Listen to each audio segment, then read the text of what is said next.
سجا بنت حارث تمیمیہ حوازن کے قبیلہ بنو تمیم کی سرکردہ عورت تھی۔ عیسائیت کی پیروکار تھی اور وہ دریائے دجلہ اور فرات کے اس درمیانی علاقے کی رہنے والی تھی جو الجزیرہ کہلاتا ہے۔ وہ عالم شباب میں تھی اور حسین بھی تھی۔ اس کی شکل و شباہت اور جسم کی ساخت میں کوئی ایسا تاثر تھا جو دیکھنے والوں کو مسحور کر لیتا تھا۔ اس کا زیر لب تبسم، انداز دل ربائی، جب وہ بات کرتی تھی تو اس کے ہاتھوں کی حرکت، آنکھوں کے بدلتے ہوئے زاویے اور گردن کے خم دوسروں کے دل موہ لیتے تھے۔ اس نے اپنے آپ میں یہ خوبی بھی پیدا کر رکھی تھی کہ اس کے پاس کوئی عبادت گزار اور پارسا بیٹھتا تو وہ ایسے انداز سے بات کرتی کہ پارسا اسے اپنے سے زیادہ پارسا سمجھ لیتے اور اس کے عقیدت مند ہو جاتے تھے۔ کوئی عیاش دولت مند اس کے پاس آتا تو وہ اس عورت کو اپنے جیسی سمجھ کر اس پر دولت نچھاور کرنے لگتا، اس کا گرویدہ ہو جاتا اور اس کے اشاروں پر ناچتا تھا، مگر وہ ان اشخاص کو اپنے جسم سے دور ہی رکھتی تھی۔ کوئی امیر ہوتا یا غریب، گناہ گار ہوتا یا نیکوکار، وہ سجا کو اپنا مونس و غمخوار سمجھتا تھا۔ مورخین نے متفقہ طور پر لکھا ہے کہ سجا کاہنہ تھی۔ اس زمانے میں وہ آدمی جو مذہبی پیشوا ہونے کے ساتھ ساتھ علم جوتش و نجوم کا بھی ماہر ہوتا اور آنے والے وقت کے متعلق پیشین گوئی کی اہلیت رکھتا، وہ کاہن کہلاتا تھا، اور ایسی عورت کو کاہنہ کہتے تھے۔ وہ توہم پرستی اور پسماندگی کا دور تھا۔ لوگ جوتشوں اور نجومیوں کے آگے سجدے کرتے اور قسمت کا حال پوچھتے تھے۔ ان کا عقیدہ تھا کہ کاہن بگڑی ہوئی قسمت کو سنوار سکتے ہیں۔ تاریخ نویس گواہی دیتے ہیں کہ سجا بنت حارث فصیح اور بلیغ اور بلند حوصلہ عورت تھی۔ اسے تقریر و گویائی میں بھی ید طولہ حاصل تھا۔ ایک تو عالم شباب تھا، دوسرے انداز دل ربائی تھا، اور تیسری یہ کہ اس نے شادی نہیں کی تھی۔ دولت والے، جاگیردار، وہ تاجر جن کا مال سینکڑوں اونٹوں پر آتا اور جاتا تھا، اس کی رفاقت کے امیدوار تھے، لیکن وہ اپنا دامن بچائے رکھتی اور کسی کو مایوس بھی نہیں کرتی تھی۔ عربی عراق کی یہ عورت کاہنہ تھی یا نہیں، البتہ اپنے ناز و انداز سے وہ جس طرح پتھروں کو موم کر لیتی تھی، اس سے یہ یقینی تاثر ابھرتا تھا کہ وہ ساحرہ یعنی جادوگر تھی۔ وہ اپنے مذہب عیسائیت کی پیشوا بنی ہوئی تھی۔ یہ اس کا ظاہری روپ تھا جو دراصل ایک بہروپ تھا۔ اس نے اندرونی طور پر اپنے کردار میں شیطانی اوصاف پیدا کر رکھے تھے، اور وہ اس مقام پر پہنچ گئی تھی جہاں انسان مکمل ابلیس بن جاتا ہے۔ یہ عورت جہاں اتنی مضبوط تھی، وہیں اس نے 100 سال سے بھی زائد عمر کے ایک فرد مسیلمہ کذاب سے شادی کیسے کر لی، اور اس نے اس کے ساتھ ایسا گھلاؤنا سلوک کیا کیا کہ شجاع کی زندگی یکسر ہی بدل گئی۔ ناظرین، رسول اکرم صلی اللہ علیہ وآلہ وسلم جب رحلت فرما گئے تو نبوت کے متعدد دعوے دار پیدا ہو گئے۔ ان میں جس نے سب سے زیادہ شہرت پائی وہ مسیلمہ تھا۔ اس کا نام مسیلمہ بن کبیر تھا، رحمان یمامہ کے نام سے بھی مشہور تھا۔ آخر وہ مسیلمہ کذاب اور کذاب یمامہ کے نام سے مشہور ہوا، کیونکہ جھوٹ بولنے میں وہ یکتا تھا۔ جھوٹ بھی وہ ایسے انداز سے بولتا تھا کہ جو لوگ جانتے تھے کہ وہ جھوٹ بول رہا ہے، وہ بھی اس کے جھوٹ کو سچ مان لیتے تھے۔ عجیب بات یہ ہے کہ مسیلمہ کی عمر 100 سال کے لگ بھگ تھی جب اس نے نبوت کا دعویٰ کیا تھا۔ اس کی جسمانی صحت کا یہ عالم تھا کہ جسمانی طاقت کے مظاہروں میں جوان بھی اس کے مقابلے میں بعض اوقات پیچھے رہ جاتے تھے۔ بعض مورخین نے لکھا ہے کہ خوراک اچھی ہونے کے علاوہ وہ فطری طور پر متحمل مزاج تھا۔ کوئی اس کے منہ پر اس کے خلاف بری بات کہہ دیتا تو وہ اسے بھی خندہ پیشانی سے برداشت کرتا تھا۔ اس کے ہونٹوں پر مسکراہٹ رہتی تھی، غصہ تو اسے آتا ہی نہیں تھا۔ اپنے دشمن سے بھی انتقام نہیں لیتا تھا، بلکہ بردباری اور نرمی سے بات کرتا تھا کہ دشمن بھی اس کے قائل ہو جاتے تھے۔ ایسے کردار اور عادات کی بدولت ایک تو اس کی صحت بڑھاپے میں بھی جوانوں جیسی تھی، اور دوسرا یہ اثرات دیکھنے میں آئے کہ اس نے نبوت کا دعویٰ کیا تو لوگ اس کے گرویدہ ہو گئے۔ مسیلمہ نے رسول اکرم صلی اللہ علیہ وآلہ وسلم کی حیات مبارکہ میں ہی نبوت کا دعویٰ کر دیا تھا، لیکن اس نے یہ نہیں کہا تھا کہ رسول اکرم صلی اللہ علیہ وآلہ وسلم اللہ کے رسول نہیں ہیں، بلکہ اس نے یہ دعویٰ کیا کہ وہ رسالت میں برابر کا شریک ہے اور اس پر بھی وحی نازل ہوتی ہے۔ اس نے رسول اکرم صلی اللہ علیہ وآلہ وسلم کی خدمت اقدس میں خط لکھا تھا کہ وہ نبوت میں آپ کا برابر کا شریک ہے اور عرب کی سرزمین حضور صلی اللہ علیہ وآلہ وسلم کی اور نصف اس کی ہے۔ تاریخ میں آیا ہے کہ جب یہ خط رسول اکرم صلی اللہ علیہ وآلہ وسلم کے پاس پہنچا تو آپ نے قاصد سے کہا کہ اگر قاصد کا قتل جائز ہوتا تو میں تجھے قتل کر دیتا۔ یہاں یہ بتانا دلچسپی سے خالی نہ ہوگا کہ یہ پہلا دن تھا جب رسول اللہ صلی اللہ علیہ وآلہ وسلم نے یہ الفاظ کہے تھے، اور اس کے بعد آپ کے یہ الفاظ ایک قانونی ضابطے کی صورت اختیار کر گئے۔ کسی کا قاصد یا ایلچی مسلمانوں کے یہاں آتا اور خلیفہ کے سامنے کیسی ہی بدتمیزی کیوں نہ کرتا، اسے معاف کر دیا جاتا تھا۔ مسیلمہ کے پیروکاروں میں اضافہ ہوتا چلا گیا اور ان کی تعداد ہزاروں تک پہنچنے لگی۔ اس نے اپنی آیات لکھنا اور انہیں پھیلانا بھی شروع کر دیا۔ اس کا دعویٰ تھا کہ یہ آیات اس پر بذریعہ وحی نازل ہوتی ہیں۔ رسول اکرم صلی اللہ علیہ وآلہ وسلم کی رحلت کے بعد تو مسیلمہ کھل کر سامنے آ گیا۔ اس نے معجزے دکھانا بھی شروع کر دیے تھے۔ حیرت ہے کہ لوگ یہ دیکھتے تھے کہ مسیلمہ کوئی معجزہ دکھانے لگتا تو وہ بالکل الٹ ظاہر ہوتا، پھر بھی لوگ بیعت کرتے چلے جا رہے تھے۔ چونکہ مسیلمہ کے معجزات دلچسپی سے خالی نہیں، اس لیے چند ایک معجزات میں سناتا چلتا ہوں۔ ایک روز مسیلمہ کے پاس ایک عورت آئی اور بولی کہ ان کے نخلستان یعنی باغ میں ہریالی ختم ہو رہی ہے اور وہاں جو 2-3 چشمے جیسے کنویں ہیں وہ خشک ہوتے چلے جا رہے ہیں۔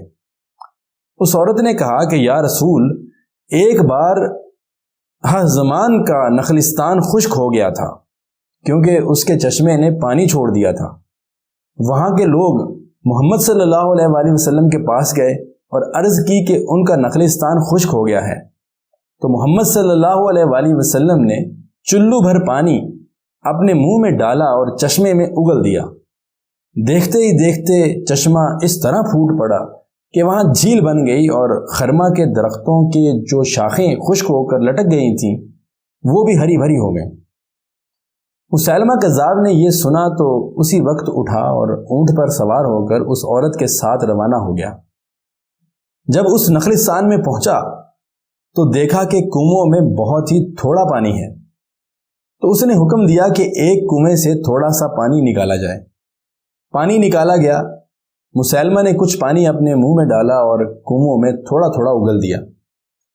تاریخ گواہ ہے کہ کنووں میں جو تھوڑا تھوڑا پانی رہ گیا تھا وہ بھی خشک ہو گیا اور خرما کے درختوں کی جو چند ایک ٹہنیاں بھی سبز تھیں وہ بھی خشک ہو کر لٹک گئیں۔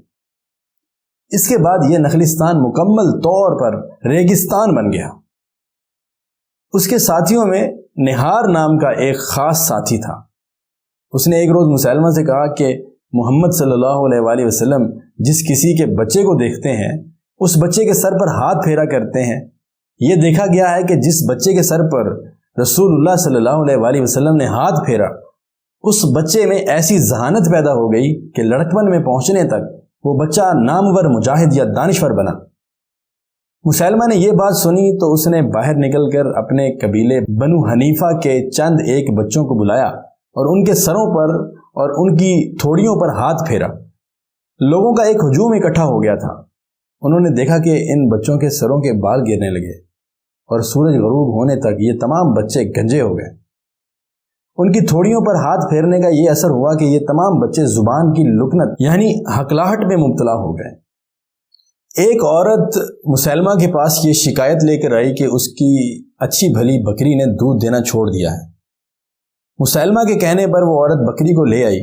مسیلمہ نے بکری کی پیٹھ پر اور پھر تھنوں پر ہاتھ پھیرا۔ نتیجہ یہ سامنے آیا کہ بکری جو چند قطرے دودھ دیتی تھی وہ بھی خشک ہو گیا۔ تاریخوں میں ایک اور واقعے نے تو بہت زیادہ شہرت پائی ہے۔ ایک بیوہ مسیلمہ کے پاس آئی اور کہا کہ وہ بیوہ ہے اور اس کا سہارا اس کے بیٹے تھے، لیکن زیادہ تر بیٹے بھی مر گئے ہیں، صرف 2 زندہ ہیں، یا رسول دعا کریں کہ یہ دونوں بیٹے زندہ رہیں۔ مسیلمہ نے اپنے اوپر مراقبہ طاری کر کے اس عورت کو مجدہ سنایا کہ تمہارے یہ دونوں بیٹے بڑی لمبی عمر پائیں گے۔ بیوہ خوشی خوشی وہاں سے گھر کو چلی گئی۔ گھر پہنچتے ہی اسے اطلاع ملی کہ اس کا ایک بیٹا کنویں میں گر کر مر چکا ہے۔ اسی رات دوسرا اور آخری بیٹا تڑپنے لگا۔ کچھ پتہ نہیں چلتا تھا کہ اسے کیا ہوا ہے۔ صبح طلوع ہوتے ہی وہ مر گیا۔ یہ چند ایک واقعات ہیں، ایسے بہت سے واقعات تاریخ کے دامن میں محفوظ ہیں۔ عجیب بات یہ ہے کہ یہ الٹے اثرات کو بھی لوگ معجزہ ہی کہتے تھے، جس کی وجہ یہ ہے کہ یہ مسیلمہ ایسے انداز اور ایسے الفاظ میں ان کی تعویلیں پیش کرتا تھا کہ لوگ انہیں سچ مان لیتے تھے۔ پھر یہ کیا تھا؟ یہ غیرت خداوندی تھی۔ اللہ تبارک و تعالیٰ نبوت کے ایک جھوٹے دعوے دار کو اپنے محبوب رسول صلی اللہ علیہ وآلہ وسلم کی برابری میں کھڑا نہیں کر سکتا تھا۔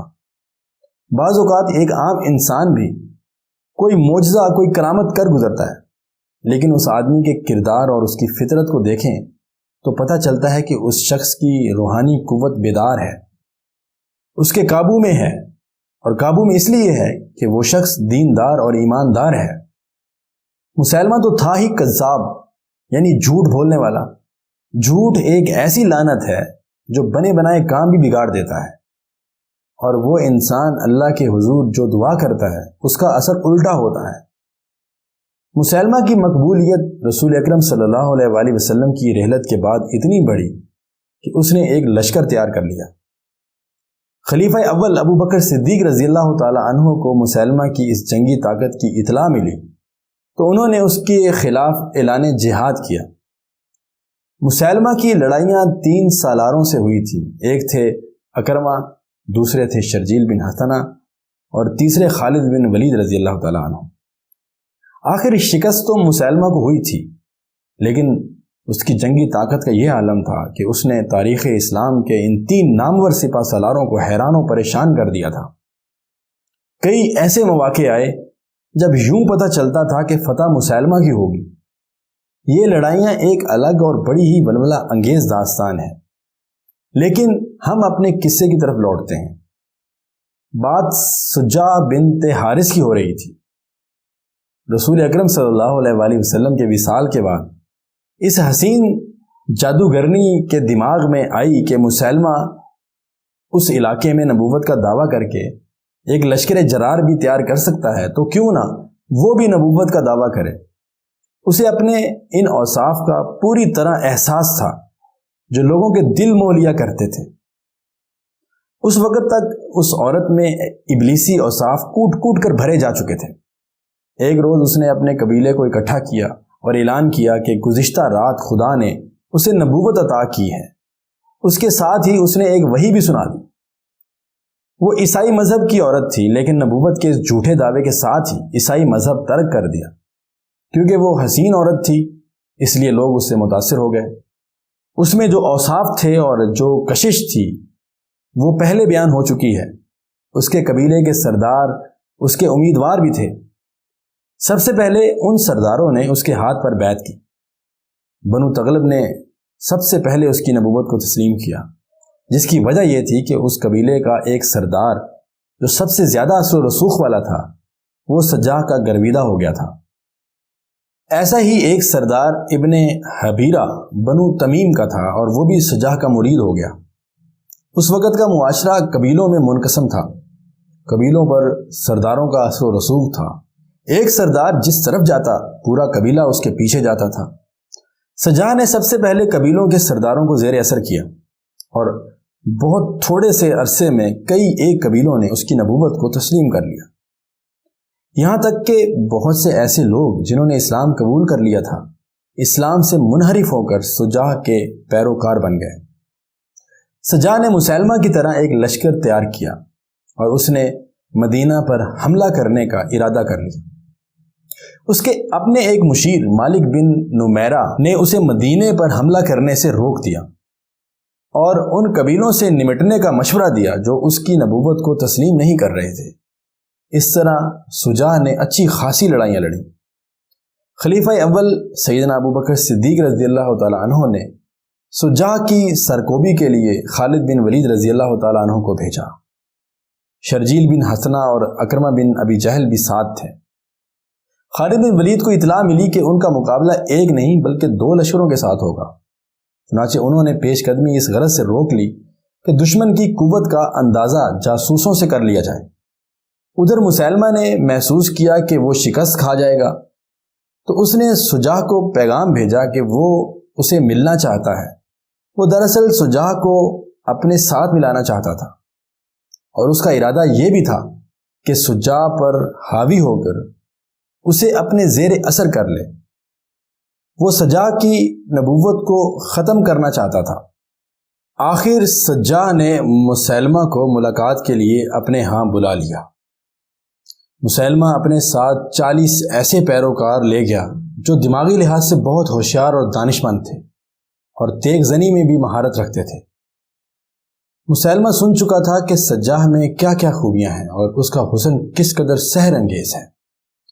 مسیلمہ اپنے ساتھ بڑا ہی خوشنما اور بڑے سائز کا خیمہ لے گیا تھا۔ شراب و کباب کا انتظام بھی اس کے ساتھ تھا۔ رنگا رنگ روشنی دینے والے فانوس بھی تھے۔ مختصر یہ کہ عیش و عشرت اور زیب و زینت کا پورا سامان مسیلمہ کے ساتھ تھا۔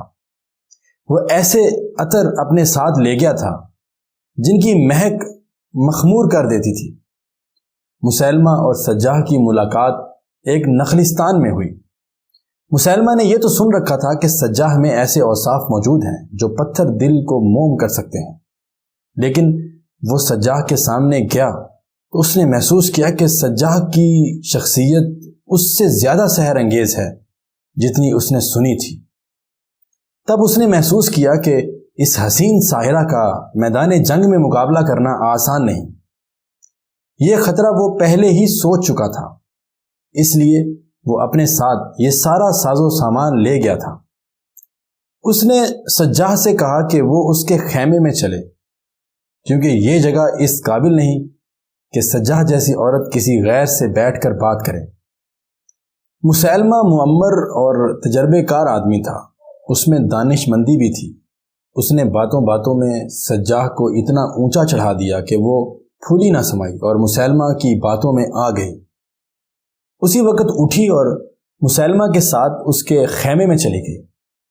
اس نے جب خیمے کے اندر زیب و زینت اور آرام و آرائش کا سامان دیکھا تو اس پر کچھ اور ہی کیفیت طاری ہو گئی۔ اس نے محسوس کیا کہ اس کے دماغ پر کچھ اور ہی اثرات مرتب ہو رہے ہیں۔ یہ اثرات جو اس کے دماغ پر مرتب ہو رہے تھے، یہ اس عطر کی مہک کے اثرات تھے۔ یورپی مورخین میں سے اکثر نے یہ لکھا ہے کہ یہ ایک خاص عطر تھا جس کی مہک ذہن میں رومانوی خیالات پیدا کر دیتی تھی۔ مسیلمہ نے خیمے میں جو بستر لگوایا تھا اس پر ریشمی گدے اور پلنگ پوش تھے۔ اس نے سجاہ کو اس بستر پر بٹھایا اور خود اس کے پاس بیٹھ گیا اور اس سے مخاطب ہو کر کہنے لگا کہ میں تمہیں یہاں ایک خاص مقصد کے لیے لایا ہوں۔ سجاہ نے کہا کہ اے نبی، اس خیمے میں آ کر میں کچھ اور ہی محسوس کر رہی ہوں، یوں لگتا ہے جیسے میں یہاں سے نکلنا ہی نہیں چاہوں گی۔ کیا اب آپ مجھے بتائیں گے کہ آپ کا مقصد کیا ہے؟ مسیلمہ نے کہا کہ ایک خواہش ہے۔ اس نے ایسے انداز سے کہا جیسے وہ سجاہ کا گرویدہ ہو گیا ہو۔ کہنے لگا کہ میں تمہاری باتیں سننا چاہتا ہوں۔ میں نے سنا ہے کہ تمہاری زبان میں ایسی شیرینی ہے کہ دشمن بھی تمہارے قدموں میں سر رکھ دیتا ہے۔ سجاہ نے کہا کہ نہیں، میں چاہتی ہوں کہ آپ کوئی بات کریں۔ مسیلمہ نے کہا کہ تمہارے سامنے میں کیا بات کر سکتا ہوں؟ سجاہ کہنے لگی کہ کوئی تازہ وحی نازل ہوئی ہو تو وہ سنا دیں۔ مسیلمہ نے اپنی دماغی قوتوں اور ابلیسی دانش کو بروئے کار لاتے ہوئے سجاہ کے ساتھ کچھ باتیں کی اور اس کے سامنے سے اٹھ کر بستر پر اس طرح بیٹھ گیا کہ اس کا جسم سجاہ کے جسم کے ساتھ لگ گیا۔ اس نے ایک وحی سجاہ کو سنائی۔ مشہور مورخ ابن اسیر نے لکھا ہے کہ یہ وحی عورتوں کے متعلق تھی اور اس قدر فحش کہ اس کا ترجمہ تحریر میں لایا ہی نہیں جا سکتا۔ اس کے ساتھ ہی مسیلمہ نے سجاہ کے جسم کے ساتھ آہستہ آہستہ چھیڑ چھاڑ شروع کر دی۔ مسیلمہ نے سجاہ کے چہرے پر ایک تبدیلی دیکھی اور اس کے ہونٹوں پر ایسی مسکراہٹ دیکھی جو پہلے اس کے ہونٹوں پر نہیں تھی۔ مسیلمہ کو معلوم تھا کہ اس عورت کا شباب جوبن کے انتہائی درجے پر پہنچا ہوا ہے اور اس نے ابھی تک شادی نہیں کی۔ پھر اس نے یہ سوچا کہ اس عورت نے نبوت کا دعویٰ کر دیا ہے، اس لیے کوئی مرد اس کے جسم کے ساتھ تعلق رکھنے کی جرأت نہیں کر سکتا۔ اس کے تمام پیروکار اس کے جسم کو مقدس اور لائق عبادت سمجھتے ہیں، لیکن یہ جوان عورت ہے، انسان ہے، اور اس میں انسانی جذبات بھی ہیں جن میں حیوانی جذبات بھی شامل ہیں۔ مسیلمہ کی صرف ایک فحش بات سے ہی سجاہ کا چہرہ تمتما اٹھا۔ مسیلمہ نے ایک اور وحی سنا دی جو پہلی وحی سے زیادہ فحش تھی اور حیوانی جذبات کے لیے اشتعال انگیز بھی تھی۔ اس کے بعد مسیلمہ نے ایسی ہی بلکہ اس سے زیادہ اشتعال انگیز اور بڑی بے حیائی کی باتیں شروع کر دی۔ اس کے ساتھ ساتھ وہ سجاہ کے حسن کی تعریفیں کرتا جاتا تھا اور یہ بھی تسلیم کرتا تھا کہ سجاہ سچی نبی ہے۔ سجاہ کو عطر کی مہک نے اور ریشمی بستر کے گداز نے اور مسیلمہ کی باتوں اور اس کے انداز نے نبوت کے درجے سے ہٹا کر ایک ایسی جوان عورت کے درجے پر گرا دیا تھا جو جذبات کی تشنگی سے مری جا رہی تھی۔ مسیلمہ اس کے خیالوں کی یہ تبدیلی اس کے چہرے اور اس کی سانسوں سے محسوس کر رہا تھا۔ مسیلمہ بوڑھا آدمی تھا لیکن اس کا انداز جوانوں والا تھا اور یوں محسوس ہوتا تھا جیسے اس کے اعضاء پر عمر کی طوالت نے ذرا سا بھی اثر نہیں کیا۔ سجاہ نے بے قابو ہو کر مسیلمہ کا ایک ہاتھ اپنے دونوں ہاتھوں میں لیا اور اپنے سینے پر رکھ دیا۔ یہ سب دیکھ کر مسیلمہ نے کہا کہ میرا ایک مشورہ مانو سجاہ، آؤ ہم شادی کر لیتے ہیں۔ سجاہ نے پوچھا کہ کیوں؟ کیا آپ کو میرا جسم اتنا اچھا لگا ہے؟ مسیلمہ نے کہا کہ جسم کی بات نہ کرو، نبی جسموں کے ساتھ تعلق نہیں رکھا کرتے، روح کی بات کرو۔ میں جانتا ہوں کہ تمہارا جسم تشنا ہے، لیکن میرا مطلب یہ ہے کہ ہم دونوں نبی ہیں۔ اگر ہماری فوج الگ الگ مسلمانوں کا مقابلہ کرتی رہی تو دونوں شکست کھا جائیں گی۔ اگر ہماری فوج مل کر ایک ہو جائے گی تو ہم سارے عرب پر قبضہ کر لیں گے۔ صرف مسلمان ہیں جو ہماری نبوت کو قبول نہیں کرتے اور ہمیں ختم کرنا چاہتے ہیں۔ اس کا علاج یہ ہے کہ ہم دونوں مل کر مسلمانوں کو ختم کر دیں اور پورے عرب پر قابض ہو کر دوسرے ملکوں پر چڑھائی کریں اور اپنی نبوت کو دور دور تک پھیلا دیں۔ اس وقت سجاہ پر کوئی اور ہی کیفیت طاری تھی، اس پر ابلیسیت کا غلبہ تھا۔ اس نے اپنے آپ میں خاص طور پر ابلیسی اوصاف پیدا کیے ہوئے تھے۔ یہ اوصاف اس پر ایسے غالب آئے کہ اس نے مسیلمہ کے آگے ہتھیار ڈال دیے اور کہا کہ وہ ابھی اس کی بیوی بننے کے تیار ہے۔ مسیلمہ کے ساتھ 40 آدمی آئے تھے۔ وہ خیمے سے کچھ دور چاقو چوبند کھڑے تھے کہ نہ جانے مسیلمہ کا کوئی حکم کس وقت آ جائے۔ تقریباً اتنے ہی آدمی برچیوں اور تلواروں سے مسلح سجاہ کے ساتھ بھی آئے تھے اور وہ الگ تیار کھڑے تھے۔ دونوں طرف کی یہ مسلح افواج یقیناً یہ سوچ رہی ہوگی کہ خیمے کے اندر دو نبیوں میں جو مذاکرات ہو رہے ہیں اس کا نتیجہ نہ جانے کیا ہوگا۔ توقع یہ تھی کہ مذاکرات ناکام ہو جائیں گے کیونکہ ایک نیام میں دو تلواریں نہیں سما سکتی۔ دونوں طرف یہ وہم و گمان بھی نہ تھا کہ خیمے کے اندر کوئی اور ہی کھیل کھیلا جا رہا ہے۔ بغیر کسی اعلان کے اور بغیر کسی رسم ادا کیے مسیلمہ اور سجاہ میاں بیوی بن چکے تھے اور خیمہ اجلہ عروسی بنا ہوا تھا۔ سجاہ ہوش و حواس گم کر بیٹھی تھی اور اس نے اپنی نسانیت اور نبوت مسیلمہ کے حوالے کر دی تھی۔ مورخین نے لکھا ہے کہ مسیلمہ اور سجاہ 3 دن اور 3 راتیں خیمے سے باہر نہ نکلے۔ خیمے میں صرف کھانا اور شراب جاتی تھی۔ باہر کے لوگ پریشان ہوتے رہے کہ یہ کیا معاملہ ہے۔ آخر چوتھے روز وہ باہر نکلے۔ سجاہ کے چہرے پر شرم و ندامت کے تاثرات تھے۔ وہ اس وقت آئے جب اس نے اپنے مسلح آدمیوں کو دیکھا۔ وہ سر جھکائے ہوئے اپنے لشکر میں پہنچی۔ سجاہ کے مشیر اور خاص پیروکاروں نے اس سے پوچھا کہ بات چیت کس نتیجے پر پہنچی ہے۔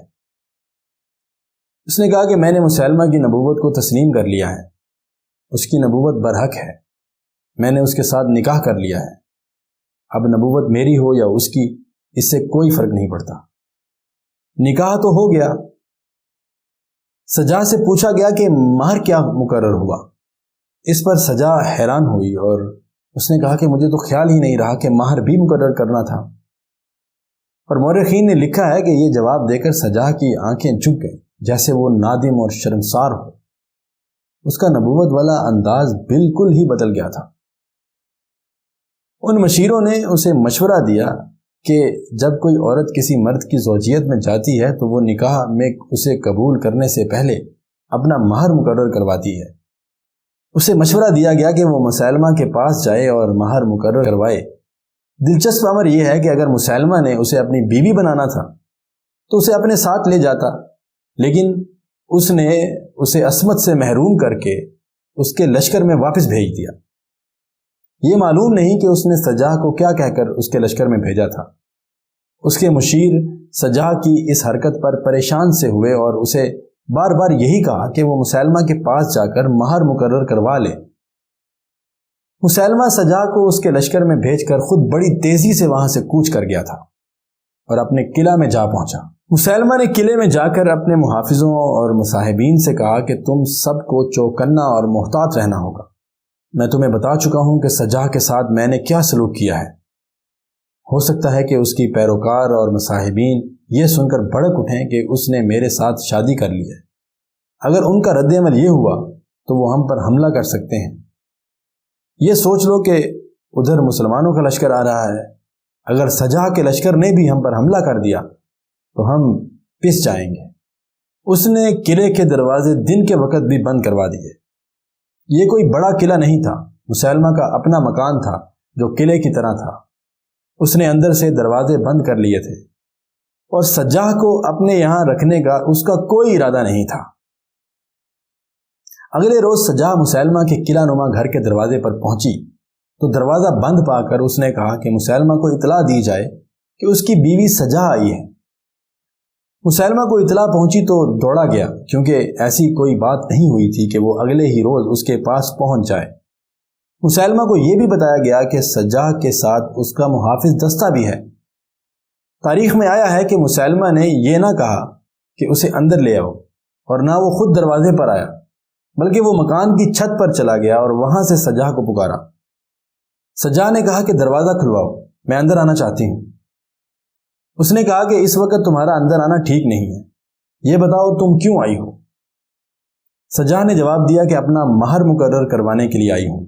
نکاح اتنی اجرت میں ہوا ہے کہ مجھے مہر مقرر کروانے کا خیال ہی نہیں آیا۔ مسلمہ نے کہا تو سن لو، محمد صلی اللہ علیہ وآلہ وسلم خدا سے 5 نمازیں فرض کروا کر لائے تھے۔ اب میں خدا کا رسول ہوں، میں تمہیں، تمہارے پیروکاروں اور تمہارے لشکر کو وہ نماز صبح اور عشاء کی تمہارے مہر میں معاف کرتا ہوں۔ واپس جا کر منادی کرا دو کہ ہم نے مہر میں 2 نمازیں معاف کروا لی ہیں۔ سجاح واپس چل پڑی۔ اس کے ساتھ محافظ دستے کے علاوہ اس کا مؤذن شیس بن ربی بھی تھا۔ تقریباً تمام مسلمان مورخین نے لکھا ہے کہ سجاح کے یہ مصاحب کچھ شرمسار سے تھے۔ وہ سمجھ گئے کہ مسلمہ نے ان کے نبی کے ساتھ بڑی شرمناک حرکت کی ہے۔ وہ خود بھی شرمسار ہو رہی تھی۔ اس کے علاوہ تاریخ میں یہ بھی آیا ہے کہ مسلمہ نے علاقہ یمامہ کے محصولات سجاح کو 1 سال کے لیے دیے تھے، لیکن مسلمانوں نے انہیں محصولات وصول کرنے کی مہلت ہی نہ دی۔ خالد بن ولید رضی اللہ تعالیٰ عنہ اپنے لشکر کے ساتھ پہنچ گئے۔ مسلمہ کے ساتھ نکاح کرنے سے سجاح کی قدر و منزلت اپنے پیروکاروں میں بڑی تیزی سے ختم ہو گئی۔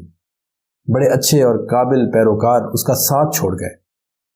سجاح نے جب دیکھا کہ اس کے پاس لڑنے کی طاقت بھی نہیں رہی تو وہ بھاگ اٹھی اور بنو تغلب میں جا پہنچی۔ ابن اسیر اور ابن خلدون نے لکھا ہے کہ سجاح بالکل ہی بجھ کے رہ گئی اور اس نے ایک خاموش اور گمنام زندگی کا آغاز کیا۔